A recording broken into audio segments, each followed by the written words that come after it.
lanjut ya, jadi memang hanya memberikan waktu sedikit. Juru bicara Kementerian Kesehatan Siti Nadia Tarmizi menyampaikan pihaknya kini telah melakukan investigasi faktor risiko penyebab 3 pasien anak yang meninggal akibat hepatitis akut.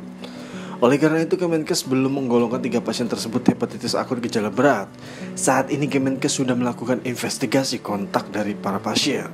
Dalam keterangan secara virtual di akun Kementerian Kesehatan di YouTube, Nadia mengatakan ketiga anak tersebut datang dalam kondisi sudah stadium lanjut sehingga sangat sedikit waktu bagi pihak rumah sakit melakukan pertolongan.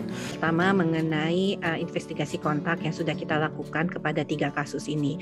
Jadi yang mungkin kita ketahui bahwa ketiga kasus ini datang sudah pada kondisi yang seperti disampaikan oleh Prof. Hanifah adalah kondisi stadium lanjut ya. Jadi memang hanya memberikan waktu sedikit untuk kemudian rumah sakit melakukan tindakan-tindakan pertolongan.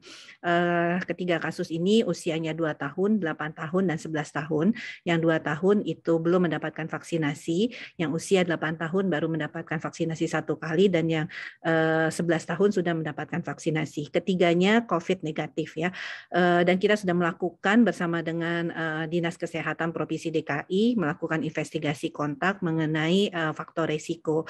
Kalau kita melihat dari data yang ada, 1 kasus itu pernah sebenarnya memiliki penyakit lainnya ya. Jadi ada penyakit lain yang kemudian pada kasus yang kita duga kemungkinan hepatitis akut ini. Memang sampai saat ini ketiga kasus ini belum bisa kita golongkan sebagai hepatitis akut dengan gejala berat tadi, tetapi baru masuk pada kriteria yang kita sebut sebagai pending klasifikasi karena masih ada pemeriksaan laboratorium yang harus dilakukan, terutama pemeriksaan adenovirus dan pemeriksaan untuk hepatitis E yang membutuhkan waktu antara 10 sampai 14 hari ke depan. Tapi kalau kita melihat faktor-faktor resiko lainnya dari hasil PE tidak ditemukan riwayat anggota keluarga lain yang menderita penyakit hepatitis atau penyakit kuning sebelumnya, dan setelah yang bersangkutan juga ataupun ketiga anak tersebut yang menderita hepatitis juga tidak ada anggota keluarga lain yang memiliki gejala yang sama.